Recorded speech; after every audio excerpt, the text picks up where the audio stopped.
मंगलाचरण। नमो अरहंताणं नमो सिद्धाणं नमो आयरियाणं नमो वज्रायाणं नमो लोये सब साहुणम्।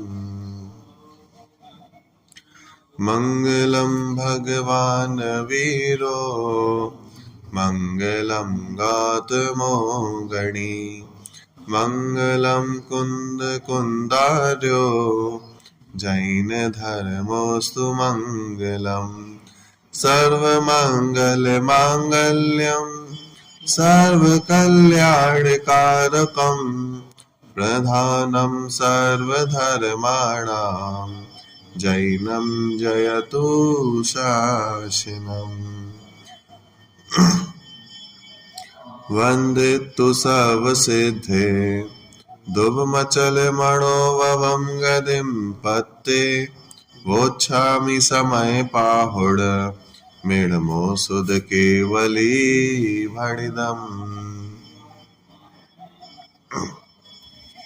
चलिए, कुंद कुंदाचार्य द्वारा रचित समयसार नामक ग्रंथ पर अपनी चर्चा चल रही है। इसकी दूसरी गाथा पर अपनी चर्चा अपन ने प्रारंभ करी थी।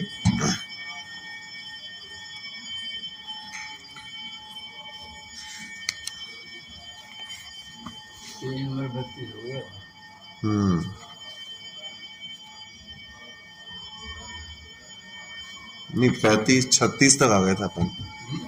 36 नंबर पेज पे आ गए अपन, जहां पे चर्चा चल रही थी कि स्व समय और पर समय क्या है और फिर सूक्ष्म पर समय क्या है। इस बात पर अपनी चर्चा अपन ने प्रारंभ करी थी। फिर गुणस्थानों की अपेक्षा से अपन ने इसमें विभाजन भी किया था, बराबर। देखो, एक लास्ट जो पेज है ना, 35 नंबर का पेज है, इसका जो लास्ट एकदम पैराग्राफ है, यहाँ एक प्रश्न उपस्थित होता है कि मिथ्या दृष्टि पर समय और सम्यक दृष्टि से सिद्ध तक स्व समय, ये अपेक्षा तो समझ में आई। पर जब मिथ्या दृष्टि को पर समय और वीतरागियों को स्व समय कहेंगे तो फिर छद्मस्त सम्यक दृष्टियों को चौथे गुणस्थान से 12वें गुणस्थान तक है, उन्हें क्या कहा जाएगा? स्व समय कहा जाएगा या पर समय कहा जाएगा? ठीक है, इस प्रश्न के उत्तर के लिए पंचास्ती काय की जो गाथा है उन्होंने उपस्थित करी थी। हाँ, ये पूरा प्रकरण अपन देख चुके थे, एक बार पढ़ लेते हैं इसको।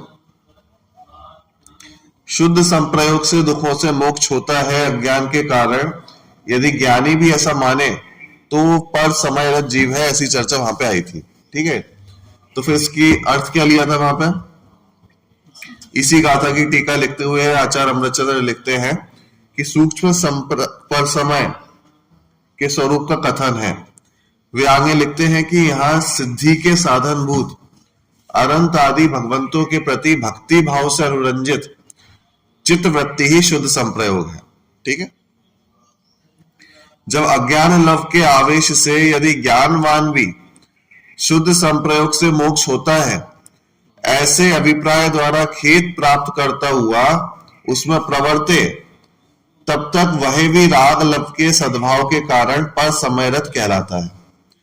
तो फिर निरंकुश राग रूप क्लेश से कलंकित अंतरंग वृत्ति वाले इतर जन पर समयरत क्यों नहीं कहलाएंगे? ठीक है, ये पूरा प्रकरण अपन देख चुके हैं कि यहाँ पे शुभ भाव को शुद्ध संप्रयोग कहा और उसमें लीन रहने वाले को क्या कहा? सूक्ष्म पर समय का, सूक्ष्म पर समय। ठीक है, उक्त गाथा और उसकी टीका दोनों ही गंभीर मंथन की अपेक्षा रखती है। सबसे मुख्य बात तो यह है कि ज्ञानी भी अज्ञान से यह गाथा का वाक्य एवं अज्ञान लव के आवेश से यदि ज्ञानवान भी यह टीका का वाक्य, ये दोनों ही वाक्य विरोधाभास सा लिए हुए हैं।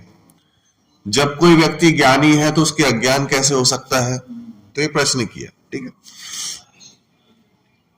यद्यपि सम्यक ज्ञानी के भी औदयिक अज्ञान होता है, अल्प ज्ञान रूप अज्ञान होता है, तथापि इस अज्ञान के कारण पर समयपना संभव नहीं होता, क्योंकि यहां शुद्ध संप्रयोग का अर्थ अनंत आदि की भक्ति से अनुरंजित चित्तवृत्ति किया गया है, और साथ ही यह भी लिखा है कि इससे मोक्ष होता है। ऐसे अभिप्राय के कारण पर समयपना है। अतः यह सिद्धि है कि यहां औदैहिक अज्ञान की बात नहीं ली गई है। ठीक है, यहां तक का प्रकरण जो है अपना लास्ट क्लास में अपना हो गया था। ठीक है, जिसमें पर समयपना क्या है, स्व समयपना क्या है और सूक्ष्म पर समय क्या है, इसकी चर्चा यहां तक अपनी आ गई थी। ठीक है, अब यहां से अपन प्रारंभ करते हैं 37 नंबर पेज से।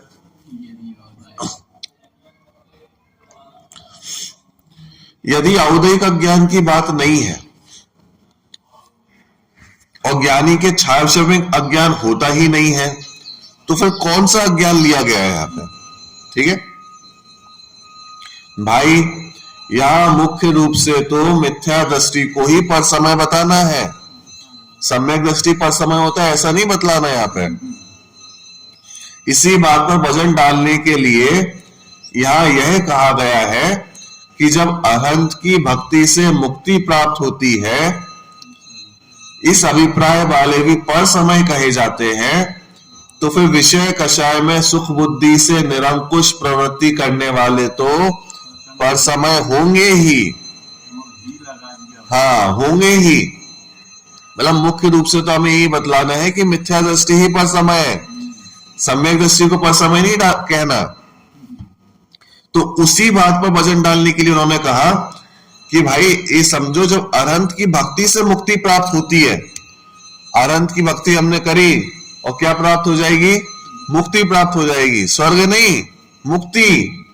इस अभिप्राय वाले भी पर समय कहे जाते हैं, तो फिर विषय कषाय में सुख बुद्धि से निरंकुश प्रवृत्ति करने वाले तो पर समय होंगे ही। मतलब इस बात पे उन्होंने मेन वजन डालना है, बात समझ में? तो इनको पर समय कहा जाता है। वस्तुतः तो यहां चारित्र के दोष पर ही वजन है, श्रद्धा या ज्ञान के दोष पर नहीं।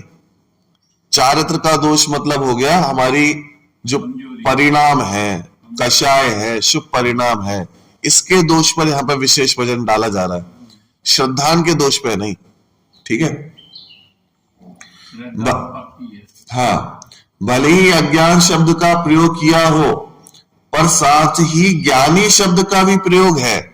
तो ज्ञानी शब्द के प्रयोग का अर्थ यह है कि उनका श्रद्धान तो मजबूत है, श्रद्धान तो पक्का है, श्रद्धान में खोट नहीं है।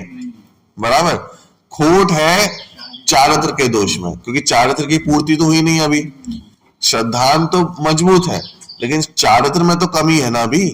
शुभ परिणाम है, अशुभ परिणाम है, कषाय है, अलंतानुबंधी का भाव हुआ है, लेकिन यहाँ प्रत्याख्यान वर्ण है, प्रत्याख्यान वर्ण है, कदाचित संजुलन है, तो ये सब कषाय तो है, तो चारित्र का दोष तो है, उसको यहां पे उन्होंने अज्ञान कहा। बराबर, पर साथ ही ज्ञानी शब्द का भी प्रयोग है ना, तथा यही भी लिखा है कि राग लव के सद्भाव के कारण पर समय रथ है।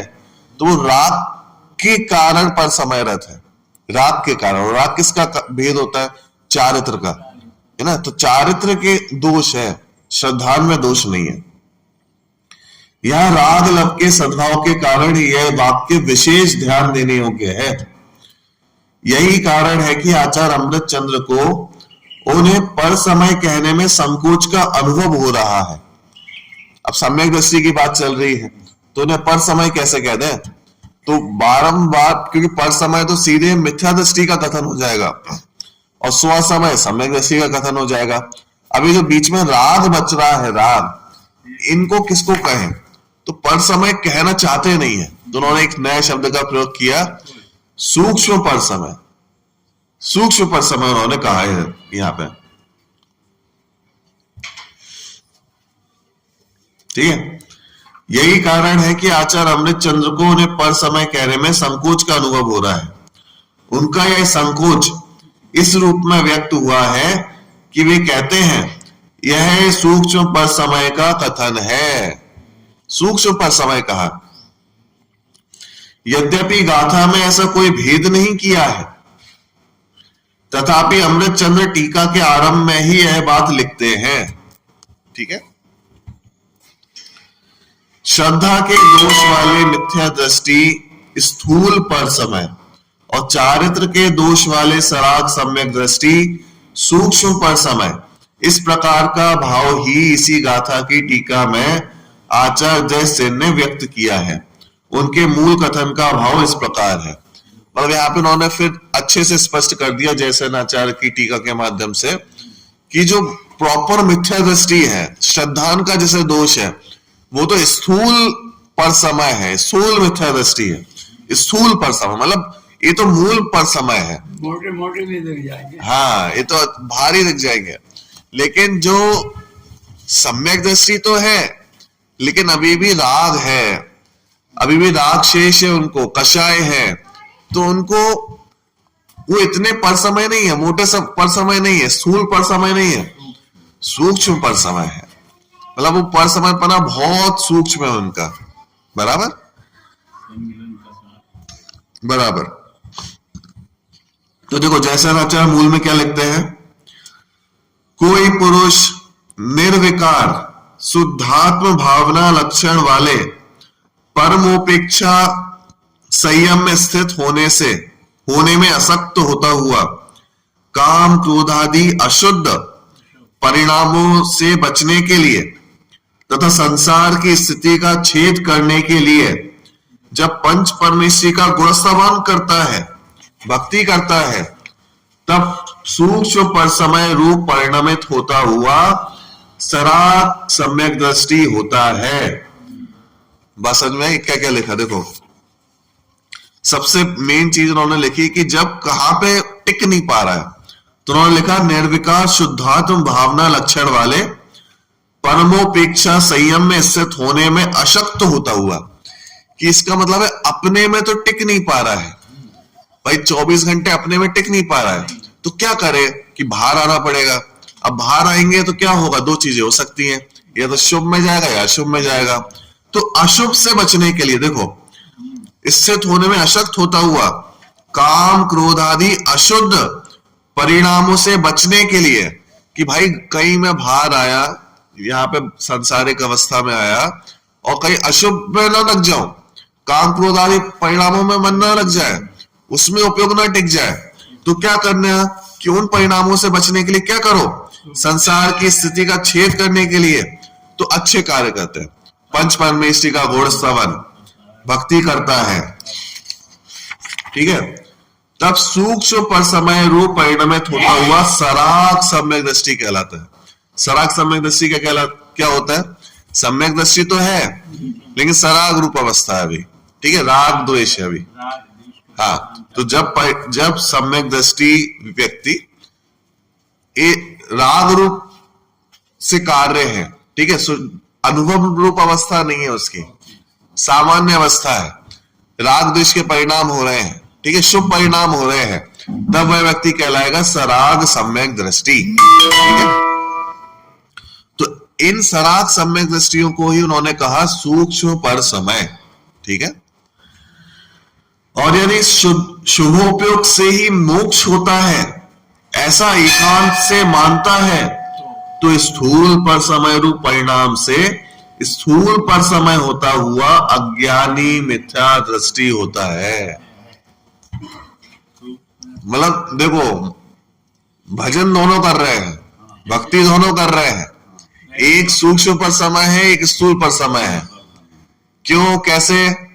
भक्ति तो दोनों ही कर रहे हैं, एक जैसी कर रहे हैं, तो अंदर में और उसकी बाहर अंतर कहाँ आ गया कि भाई साहब एक जो भक्ति कर रहा है वो ये मान के कर रहा है कि इससे मुझे मुक्ति मिलेगी, भक्ति से ही मुक्ति मिलेगी, तो वो हो गया स्थूल पर समय। और एक जो कर रहा है वो कर तो रहा है, दोनों भक्ति कर रहे हैं, लेकिन जो दूसरा भक्ति कर रहा है वो इसलिए कर रहा है कि कहीं मैं अशुभ में ना टिक जाऊं,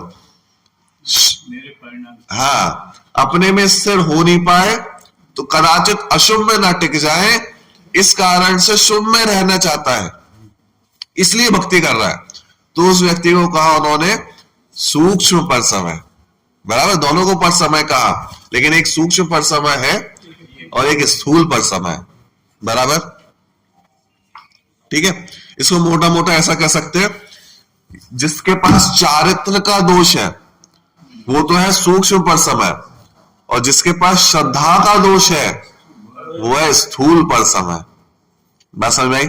जो ये मान रहा है कि भक्ति से ही मुक्ति प्राप्त होगी, वो तो श्रद्धान का ही दोष हो गया ना, सीधे श्रद्धान में ही दोष हो गया कि भक्ति से ही मुक्ति की प्राप्ति हो जाएगी।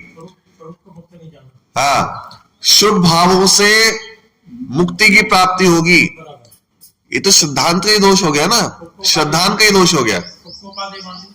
हाँ, तो इसलिए वो तो हो गया स्थूल पर समय कि बहुत मोटा मोटी गलती कर दी, बहुत बड़ी गलती कर दी, स्थूल पर समय।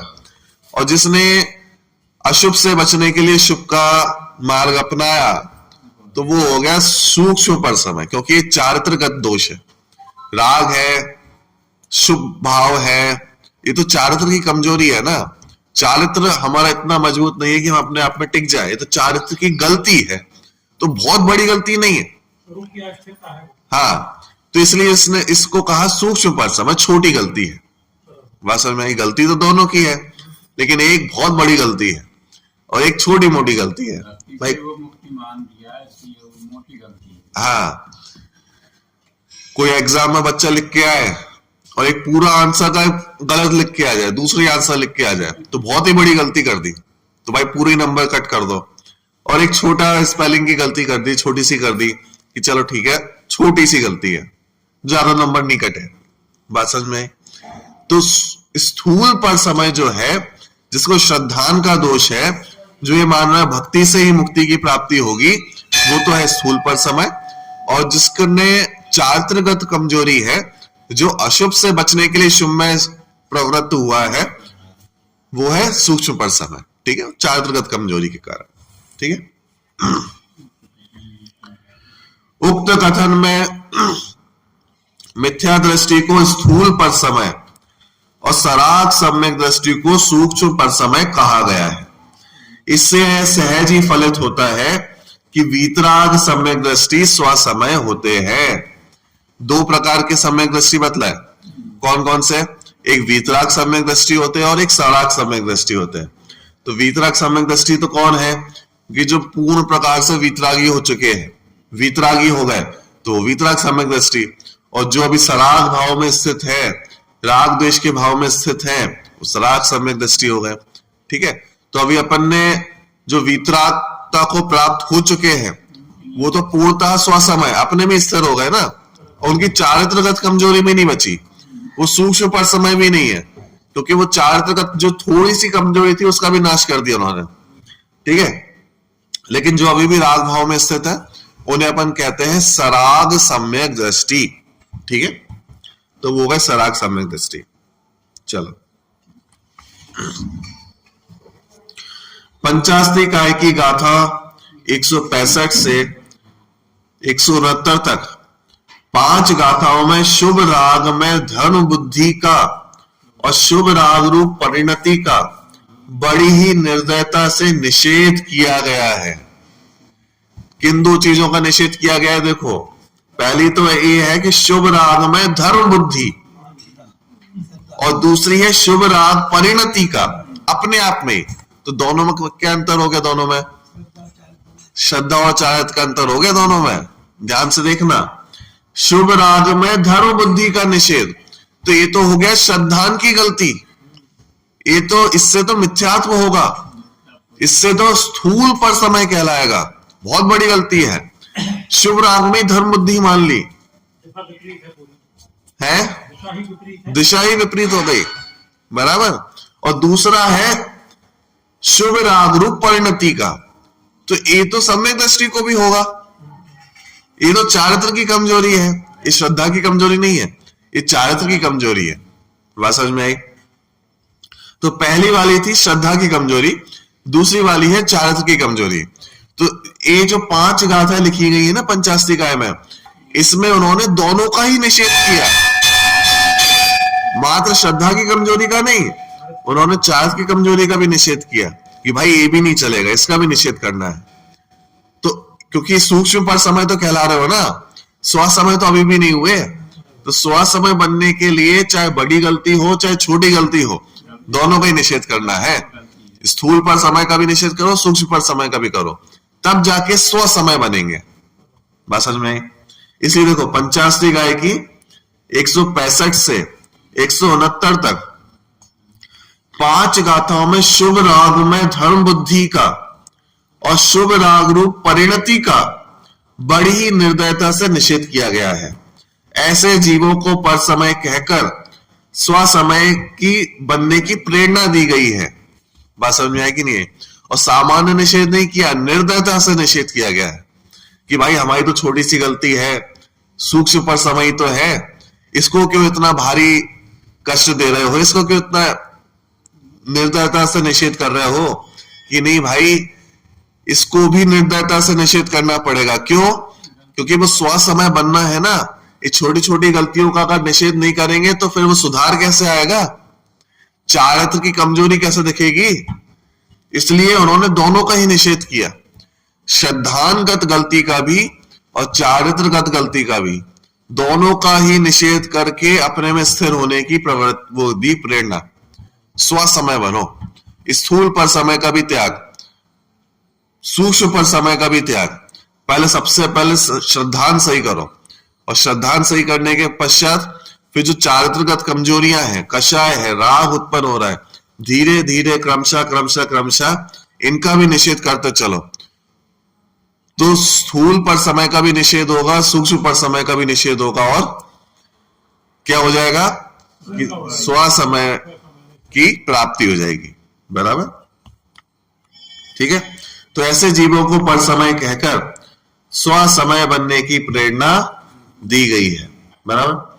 समय सार की दूसरी गाथा की टीका में आचार्य जयसेन निश्चय रत्नात्रय से परिणत जीव को स्व समय और निश्चय रत्नात्रय से रहित जीव को पर समय कहते हैं। वही बात है, सेम बात ही है। निश्चय रत्नात्रय क्या है कि वास्तव में सम्यक दर्शन, सम्यक ज्ञान, सम्यक चार्ज से जब परिणत जीव अपने में स्थिर हो रहा है तो वो निश्चय रत्नात्रय कहलाता है। बात समझ में आई? तो समय सार की दूसरी गाथा की टीका में आचार्य जयसेन निश्चय रत्नात्रय से परिणत जीव को स्व समय और निश्चय रत्नात्रय से रहित जीव को पर समय कहते हैं। तो जैसे व्यवहार रत्नात्रय बोले ना अपन, व्यवहार रत्नात्रय तो क्या होता है कि भाई देव शास्त्र गुरु की भक्ति होना, तो इन सारी क्रियाओं को अपन व्यवहार से सम्यक दर्शन कह देते हैं। व्यवहार सम्यक दर्शन, शुभ भावों को व्यवहार सम्यक दर्शन कह दिया जाता है। बात समझ में आई? हाँ, और शुद्ध भावों को निश्चय सम्यक दर्शन कहा जाता है। तो शुभ भावों को सम्यक दर्शन कहा तो वो पर समय हुआ कि नहीं हुआ? बात समझ में आई? और शुभ भाव का मतलब क्या, जो अपन ऊपर से पढ़ते हुए आ रहे हैं कि भक्ति, अनंत आदि की भक्ति मानना, करना, तो ये सब चला हुआ आ रहा है ऊपर से। ठीक है, तो अंतर नहीं है उनकी बातों में, बात समान ही है। ठीक है, तो जैसे आचार्य ने कहा निश्चय रत्नात्रय से जो परिणत जीव है उसको स्व समय कहा, और निश्चय रत्नात्रय से रहित जीव जो है उसे पर समय कहा। ठीक है,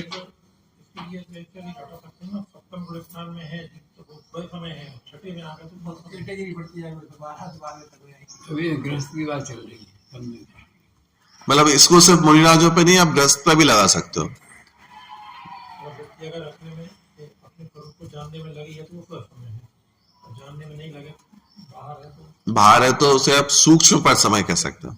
हाँ, मतलब अपेक्षाएं हैं, जैसे कल की क्लास में 3 अपेक्षा अपन ने बतलाई थी ना, उसमें 3 कैटेगरी बांटी थी। देखो, निश्चय सम्यक दर्शन ज्ञान चारित्र प्रकट हो जाने से चतुर्थ गुण स्थान वाले निश्चय रत्नात्रय से परिणत हैं। इस अपेक्षा तो चतुर्थ गुण स्थान से लेकर सिद्ध तक सभी जीव स्व समय ही है। तो पहला भी जो निश्चय रत्नात्रय की अपेक्षा घटित किया, तो उससे तो चौथे से लेकर सिद्धों तक सबको ही स्व समय कह दिया। फिर दूसरा उन्होंने भेद किया कि निश्चय रत्नात्रय वाले तो हैं, लेकिन जो आत्म ध्यान में लीन है, देखो आत्म ध्यान में स्थित जीवों को ही निश्चय रत्नात्रय परिणत कहें तो 7वें गुण स्थान से ऊपर वाले ही स्व समय कहलाएंगे। तो जो आपने कहा कि जब जब आत्म ध्यान है तो आत्म ध्यान सातवें से ऊपर, स्वरूप में स्थित है, हाँ, स्थित है तो पर समय है। तो उसके नीचे वाले पर समय होगा, सूक्ष्म पर समय। और फिर वो तीसरा भेद किया वीतरागियों की अपेक्षा, कि पूर्ण वीतरागी है, केवल ज्ञानी परमात्मा। हाँ, 12वें गुण स्थान को भी ले लिया उन्होंने। तो पूर्ण वीतरागी है तो वो स्व समय, और पूर्ण वीतरागी नहीं है तो पर समय, क्योंकि 12वें गुण स्थान वाले भी वीतरागी हो जाते ना, पूर्ण वीतरागी। भगवान नहीं बने, अनंत नहीं है, लेकिन पूर्ण वीतरागी हो गए लेकिन समय में है, हैं। पर समय में है 12 गुण स्थान में। नहीं स्व समय होगा, बहुत समय हो गए, लेकिन पर समय बताया क्यों कि अभी अनंत हुए नहीं, अभी तो मैं केवल ज्ञान प्राप्त नहीं हुआ ना। नहीं केवल ज्ञान से संबंध नहीं है, चारित्र से संबंध है। तो चारित्र तो उनका निर्मल हो गया ना। तो क्या 10वें ज्ञान से हो गए? हाँ, 11वें के प्रारंभ में, 11वें के प्रारंभ से आप कह सकते हो, लेकिन 11वें वाला औपचारिक होता है, वो भी गिरने वाला है, तो उसको भी अपन ने यहाँ पे नहीं लिया। मूल रूप से जो छायिक है 12वें गुणस्थान से प्राप्त हो रहा है, तो 12वें गुणस्थान से उन्होंने लिया इसको। देखो पूरा पढ़ देता हूं इसको। यदि पूर्ण वीतरागियों को ही निश्चय रत्नात्रय परिणत कहें तो 12वें गुणस्थान से आगे वाले ही स्व समय कहलाएंगे। तो 12वें, 13वें, 14वें और सिद्ध, ये सारे गुणस्थान जो कैसे हैं, पर समय। स्व समय, वीतरागियों की अपेक्षा, क्योंकि चारित्र तो पूरा निर्मल हो गया उनका, तो इस अपेक्षा उनको अपन स्व समय कह देते हैं। तो ये 3 अपेक्षा इन्होंने यहां पे घटित करी, ठीक है। तो ऐसे जीवों को पर समय कहकर स्व समय बनने की प्रेरणा दी गई है। समय सार की दूसरी गाथा की टीका में आचार्य जैसे निश्चय रत्नात्रय से परिणत जीव को स्व समय और निश्चय रत्नात्रय से रहित जीव को पर समय कहते हैं। तो अभी निश्चय रत्नात्रय का अर्थ क्या लेना है वो पहले स्पष्ट कर दिया। निश्चय रत्नात्रय का अर्थ अगर सम्यक दर्शन लेते हो तो वो चौथे गुणस्थान से सिद्धों तक घटित हो जाएगा, और निश्चय रत्नात्रय का अर्थ अगर सिर्फ आत्म ध्यान में लीन लेते हो तो सप्तम गुणस्थान से लेकर सिद्धों तक आ जाएगा, ठीक है। हाँ, एक बात यह भी हो सकती है कि क्षयोपशम सम्यक दृष्टि के सम्यक्त्व की देशघाती प्रकृति, सम्यक प्रकृति मिथ्यात्व के उदय में सम्यक्त्व में चल मल अगाढ़ दोष उत्पन्न होते रहते हैं। उन दोनों को ही यहां अज्ञान लव शब्द से संबोधित किया गया हो, क्योंकि उक्त दोषों का भी लगभग वही स्वरूप है जो यहां सूक्ष्म पर समय के प्रतिपादन में व्यक्त किया गया है। अतः एक संभावना यह भी हो सकती है कि यहां चलमल अगाढ़ दोष वाले छावशमिक सम्यक दृष्टि को ही सूक्ष्म पर समय शब्द से संबोधित किया गया हो। बात समझ में आई?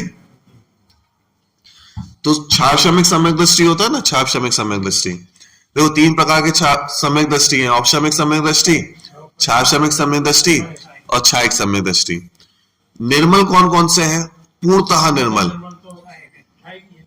पूर्णतः निर्मल दोनों है, औपशमिक सम्यक दृष्टि भी और छायिक सम्यक दृष्टि भी। औपशमिक सम्यक दृष्टि का जो श्रद्धान होता है ना, वो भी सिद्धों के समान निर्मल होता है, छायिक के समान निर्मल होता है। जो जितना शुद्ध छायिक का है उतना ही शुद्ध औपशमिक का भी है। बात समझ में आई? लेकिन जो बीच में छावशमिक सम्यक दृष्टि बच गया, छावशमिक सम्यक दृष्टि, छावशमिक सम्यक दर्शन में एक दोष होता है। क्या दोष होता है? 3 प्रकार के दोष कहे गए हैं। चल मल अगाढ़ दोष। चल मल अगाढ़ दोष इस छावशमिक सम्यक दृष्टि के श्रद्धान में निरंतर चलते रहते, निरंतर। अभी क्या दोष होते हैं ये प्रॉपर तो ये समझ लो कि बहुत स्पष्ट रूप से जिनागम में भी लिखे नहीं है कि ये दोष क्या है, लेकिन इनका मोटा मोटा जो रूप है ना, ये इस प्रकार का ही आता है जो अपन ने सूक्ष्म पर समय में देखा कि भाई देव शास गु का कथनचित थोड़ा सा श्रद्धान में डगमगाना। पर चलमल अगाढ़ दोष जो है ये बेसिकली जो अपने जैन जिनागम है, जिनेन्द्र देव है, ठीक है, जिन आमनाएं हैं, इसमें थोड़ा सा दोष उत्पन्न करना इसका कार्य है चलमल अगाढ़ का। ये थोड़ा सा स्थिरता भंग कर देता है कि नहीं शुभ भाव से मुक्ति। अब ये वाली बात ये है कि इतना मोटा अश्रद्धान नहीं होता उन्हें कि शुभ भाव से मुक्ति की प्राप्ति हो जाएगी। बात समझ में? इतना मोटा अश्रद्धान नहीं है, क्योंकि इससे तो मिथ्यात्व हो जाएगा, लेकिन फिर भी थोड़ा दोष उत्पन्न कर देता है। ठीक है, अब वो प्रॉपर कैसा दोष उत्पन्न करता है ऐसा कहीं पे लिखा हुआ नहीं है, लेकिन थोड़ा दोष उत्पन्न करता है। ठीक है, तो उसे अपन कहते हैं चल मल अगार दोष, और इसे छायाशमिक सम्यक दृष्टि को ही लगते हैं। ठीक है, छायक वाले को और औपशमिक वाले को नहीं लगते। उनका जो श्रद्धान होता है बिल्कुल निर्मल होता है। जैसा श्रद्धान सिद्धों को है वैसा ही श्रद्धान छायक सम्यक दृष्टियों को और औपशमिक सम्यक दृष्टियों को है, क्योंकि निर्मल है। ठीक है, छायाशमिक सम्यक दृष्टियों में चलमल अगार दोष लगते हैं। एक समय जो होगा, केवली शुद्ध केवली के पाद मूल। बराबर बराबर। तो छायक सम्यक दृष्टि, छायक सम्यक दर्शन किसी भी जीव को जब भी होता है वो केवली या शुद्ध केवली इनके पाद मूल में ही होता है।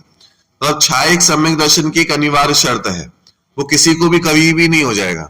उसके लिए आपको केवली या शुद्ध केवली इनके पाद मूल की आवश्यकता है, तभी छायक सम्यक दर्शन होगा। ठीक है, बाकी औपशमिक सम्यक दर्शन और छायाशमिक सम्यक दर्शन व्यक्ति को कभी भी हो सकते हैं। ठीक है, लेकिन क्रम है, क्रम सबसे पहले औपशमिक सम्यक दर्शन ही होगा, फिर छायाशमिक, फिर छायक सम्यक दर्शन होगा। इसी प्रकार से व्यक्ति आगे बढ़ता है, सबसे पहले औपशमिक ही होगा। ठीक है, तो फिर यहां पे एक संभावना इन्होंने जो व्यक्त करी है कि भाई ये जो बीच में एक सूक्ष्म परसमय उन्होंने डाला और इन्होंने कहा कि सूक्ष्म परसमय होता है, किसको घटित कर सकते हैं। तो उन्होंने एक संभावना ये भी व्यक्त करी कि हो सकता है छायाशमिक सम्यक दृष्टि को भी कहा जा रहा हो, क्योंकि छायाशमिक सम्यक दृष्टि के भी चलमल अगार दोष है ना। अब वो चलमल अगार दोष ऐसे होते हैं, बहुत ज्यादा व्यक्त नहीं है, सूक्ष्म है, बहुत सूक्ष्म है, बहुत सूक्ष्म है कि आप अगर जैन दर्शन के बारे में पूछोगे तो यथार्थ ज्ञान ही निकलेगा, सब कुछ यथार्थ है। फिर भी थोड़ा सा कहा जाता है कि देव शास्त्र के संबंध में थोड़ा सा दोष है। अब वो दोष क्या है, बहुत सूक्ष्म है, बहुत सूक्ष्म है। तो उसी को हो सकता है कि यहां पे सूक्ष्म पर समय कह दिया गया हो, तो ये संभावना भी गलत नहीं है। बात समझ में आई? तो ये संभावना भी एकदम सही है। ठीक है, अतः एक संभावना यह भी हो सकती है कि यहां चल मल अगार दोष वाले छायाशमिक सम्यक दृष्टि को ही सूक्ष्म पर समय शब्द से संबोधित किया गया हो। ठीक है, तो ये वाली बात भी यहां पे हो सकती है। अरे भाई, यह सब तो सूक्ष्म पर समय का विवेचन है, मूल रूप से तो यहां यही उपयुक्त है कि स्वसमय माने सम्यक दृष्टि धर्मात्मा, मुक्ति मार्गी एवं मुक्त, तथा पर समय माने मिथ्या दृष्टि संसारी। प्रथम गुणस्थान वाले पर समय हैं और चौथे गुणस्थान से सिद्ध दशा तक के जीव स्वसमय है। वो तो सूक्ष्म पर समय की बात अपन ने यहाँ पे रख दी, लेकिन सबसे मेन में गाथा में तो दो ही चीजें बतलाई थी, एक तो सूक्ष्म, एक तो पर समय, एक स्वसमय। तो सीधे सीधे अपन कह सकते हैं कि जो सम्यक दृष्टि है वो स्वसमय है, जिनको देव शास्त्र का सत्य श्रद्धान है। हाँ, तो वो है नहीं, वो स्वसमय। और जिनको देव शास्त्रों का श्रद्धान नहीं है, अपना श्रद्धान नहीं है, जो पर भावों में स्थित है, वो पर समय। सीधे ऐसा भेद अपन कर सकते हैं। तो उन्होंने देखो यहाँ पे तीन चीजें लिखी।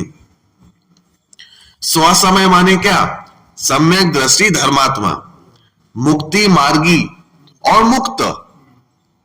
क्या मतलब है? मुक्त तो कौन हो गए? सिद्ध ले लिए, सिद्ध में आप अनंत भी ले लो, कदाचित अनंत और सिद्ध को अपन ने मुक्त में डाल दिया। मुक्ति मार्गी कौन हो गए? कि जो मुक्ति के मार्ग में अग्रसर है। हाँ, तो आप इसको चौथे गुण स्थान से भी ले सकते हो, सातवें गुण स्थान से भी ले सकते हो, अपेक्षा है तो अपन मूल में चौथे गुण स्थान से ले लो। हाँ, ठीक है, तो चौथे गुण स्थान से लेके 12वें गुण स्थान तक सारे के सारे मुक्ति मार्गी, और मुक्त में अपन ने अनंत और सिद्धों को ले लिया। कदाचित अनंतों को भी आप मुक्ति मार्गी में ले सकते हो, ठीक है, सिद्धों को ही मुक्त में डाल सकते हो। तो मुक्ति मार्गी और मुक्त दोनों कैसे हैं? स्वसमय। और मिथ्या दृष्टि जो है, प्रथम गुणस्थानवर्ती जो है, वो कैसा है? पर समय संसारी जीव है। ठीक है, चौथे गुणस्थान से सिद्ध दशा तक के सारे जीव कैसे? स्वसमय। ठीक है, दूसरे तीसरे के मिथ्या। हाँ, पहले गुण वर्ती जो है वो हो गए मिथ्या दृष्टि जीव हो गए। ठीक है, निष्कर्ष के रूप में यही कहा जा सकता है कि वास्तविक धर्म परिणत आत्मा ही धर्मात्मा कहलाता है, स्वसमय कहलाता है, और धर्म परिणति से विहीन मोह राग द्वेष परिणत आत्मा ही अधर्मात्मा है, पर समय है। बराबर। तो कुल मिला के जो अपने में स्थित है, धर्मात्मा है, धर्मी है, अपने को जानता है, सम्यक दृष्टि है, उसको तो अपन ने कहा स्वसमय। और जो अपने में लीन नहीं है, अधर्मात्मा है, पर में लीन है, मोह राग द्वेष परिणत आत्मा ही कैसा है, पर समय है। ठीक है, स्वसमय उपादेय है, पर समय हेय है। सिंपल, कि स्वसमय ग्रहण करने योग्य है, पर समय त्यागने योग्य है। समय गेय है, जो तीन चीजें हो गई ना, स्वसमय उपादेय है, पर समय हेय है, लेकिन समय मात्र तो गेय है। समय क्या है कि जो अपन ने वहां पे एक आत्मा को खड़ा किया गया था, कौन सी आत्मा, प्रत्येक आत्मा, जो देव द्रव्य कर्म नौ कर्म भाव कर्म से रहित है। और अपन ने कितने विशेषण बताए थे इस समय के, कितने विशेषणों की चर्चा करके आए अपन अभी। समय नामक वस्तु कैसी होती है, इसके अपन ने विशेषण देखे थे। उत्पाद में ध्रुव वाली है, चैतन्य भाव वाली है, हाँ, टंकोत्कीर्ण है, क्रम भावी अक्रम भावी पर्याय वाली है। कितने विशेषण देखे थे ऐसे, पृष्ठ पलट के देख सकते हो आप लोग, कितने देखे थे अपन ने, 7 देखे थे। कि उत्पाद व ध्रुव्य, चैतन्य स्वभावी, अनंत धर्मात्मक, गुण पर्याय वाली, सुपर प्रकाशक, असाधारण चैतन्य स्वभाव, टंकोत्कीर्ण, इतने सारे 7 विशेषण देखे थे। किसके, स्वसमय के, पर समय के, कि समय के, समय के देखे थे। बराबर। तो समय नामक जो जीव वस्तु है वो ऐसी होती है। बराबर। और ये जो वस्तु है, ये जो समय जीव द्रव्य है, जब ये अपने को जानता है, शुद्ध समय का आश्रय लेता है, समय सार का आश्रय लेता है, तो वो क्या कहलाता है, स्वसमय कहलाता है, जो उपादेय है, मानता है, अनुभव करता है। और जब ये समय सार का अनुभव ना करके पर में लीन होता है, तो ये जीव क्या कहलाता है, पर समय कहलाता है। तो पर समय त्याग नहीं योग्य है, क्योंकि पर का आश्रय ले रहा है। स्वसमय उपादेय है, क्योंकि अपना आश्रय ले रहा है। लेकिन जो समय नामक वस्तु जो है, वो उसका क्या करें भाई साहब, उपादेय करें कि ये करें, अरे वो तो गेय है। बात समझ में आई। उसके आश्रय से कुछ नहीं होगा। वो जो जीव तत्व है, वो तो व्यक्ति हो गया, वो जब समय सार को जानता है, शुद्ध समय को जानता है, तो वो समय सार कहलाएगा। मानता है, हाँ, बात समझ में आ गई। यानी समय सार है आश्रय करने योग्य उपादेय। बात समझ में आई। समय सार, बराबर। देखो, स्वसमय उपादेय है, पर समय हेय है, और समय गेय है, और समय सार ध्येय है। बात समझ में आएगी नहीं। 4 चीजें हो गई, स्वसमय, पर समय, समय और समय सार।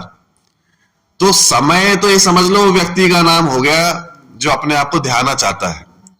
लेकिन किसके आश्रय से ध्यान, क्या देखें अपने आप पे। तो मैं तो देखो, ऐसा देखो कि हम हो गए समय, ठीक है, मैं समय हो गया, मैं जीव व्यक्ति हूं। प्रत्येक जीव वो 7 विशेषणों युक्त समय है, तो हम समय हो गए। अब मैं अपने आप को ही शुद्ध देख रहा हूं, मैं अपने आप को समय सार देख रहा हूं।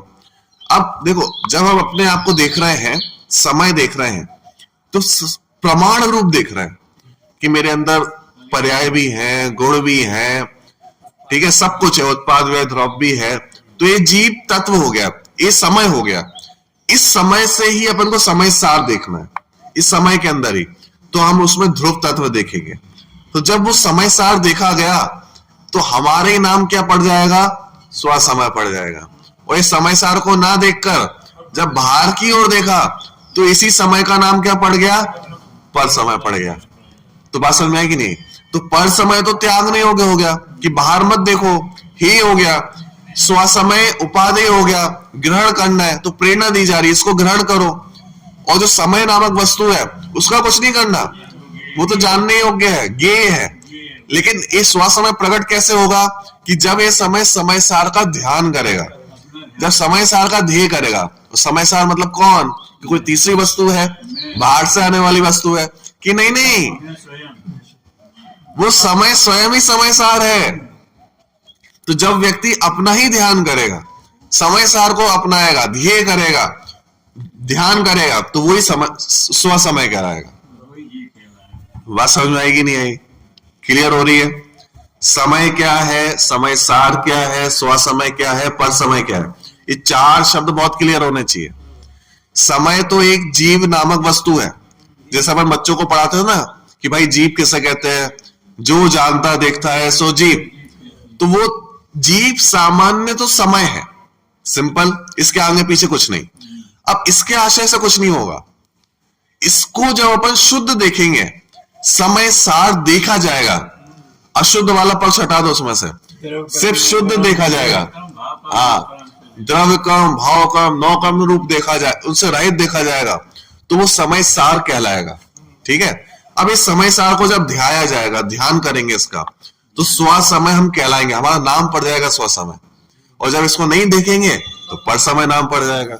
क्लियर हो गया? तो ये चार विशेषण हैं ऐसे। स्व समय उपादेय है, पर समय हेय है, समय ज्ञेय है, और समय सार ध्येय है। हाँ, कितनी सुंदर पंक्ति है। मतलब बारंबार मतलब पढ़ सकते हो। समय स्व समय उपादेय है, पर समय हेय है, समय ज्ञेय है, और समय सार ध्येय है। ठीक है। समय सार रूप ध्येय के ज्ञान, श्रद्धान, ध्यान से यह समय स्व समय बनता है। देखो जो अपन ने अभी चर्चा करी ना, उसी को लिखा है कि जब यह समय, अब इसको और अच्छे से पढ़ सकते हो, जब यह समय समय सार रूप ध्येय के ज्ञान, श्रद्धान और ध्यान करता है, तब यह समय स्व समय बनता है। और समय सार के ज्ञान, श्रद्धान और ध्यान के अभाव में मोह राग द्वेष रूप परिणत होकर पर समय बनता है। तो जो भी अपन ने चर्चा करी वो ही पूरा लिखा हुआ है। समझ में आएगा सभी को कि हाँ, ये सब पर समय हो गया कि भाई हमने अपने आप को शुद्ध नहीं देखा, तो क्या कैसा देखेंगे कि मोह राग द्वेष रूप वाला देखेंगे कि मैं क्रोधी, मैं मनुष्य, मैं राग द्वेष वाला, मैं कम ज्ञान वाला, मैं अधिक ज्ञान वाला। तो क्या होगा कि भाई साहब वो पर समय कहलाएगा। ठीक है, क्योंकि हमने अपने आप को समय सार रूप नहीं देखा। ठीक है। तो समय सार रूप ध्येय के ज्ञान, श्रद्धा, ध्यान से यह समय स्व समय बनता है। समय सार के ज्ञान, श्रद्धा, ध्यान के अभाव में मोह राग द्वेष रूप परिणत होकर पर समय बनता है। अतः समय सार रूप शुद्धात्मा को समझकर उसमें अपनापन स्थापित करना, उसका ही ध्यान करना अपना परम कर्तव्य है। इस प्रकार इस प्रकार द्वितीय गाथा में स्व समय और पर समय क्या है, जो शिष्य को प्रश्न हुआ था, वो समाप्त हुआ। अब तीसरी गाथा में दुविधता कैसी है। हाँ, दुविधता, दुविधा नहीं, दुविधता, दो प्रकार कैसे हैं। समय की जो दुविधता है ना, ये कैसे है, इसको स्पष्ट करते हुए तीसरी गाथा लिखी जाएगी। शिष्य का प्रश्न उपस्थित किया जाएगा कि शिष्य को क्या प्रश्न खड़ा हुआ, और फिर अपन आगे कल से तीसरी गाथा को प्रारंभ करेंगे। अविनाशी में आत्मस्वरूप, सहजानंदी सोत स्वरूपी,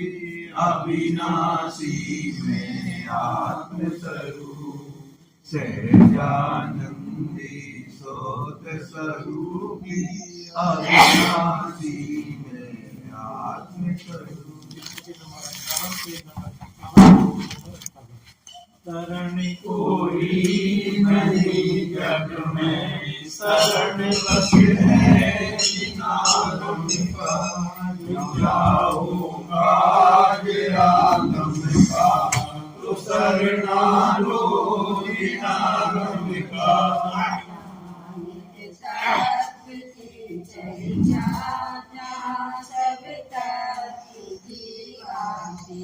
जहाँ से विलोप की गति डरे नहीं हम। इसी से कर्म नसते हैं, इसी से भ्रम बढ़ते हैं, इसी से ध्यान धरते हैं, विरागी मन में आत्म का।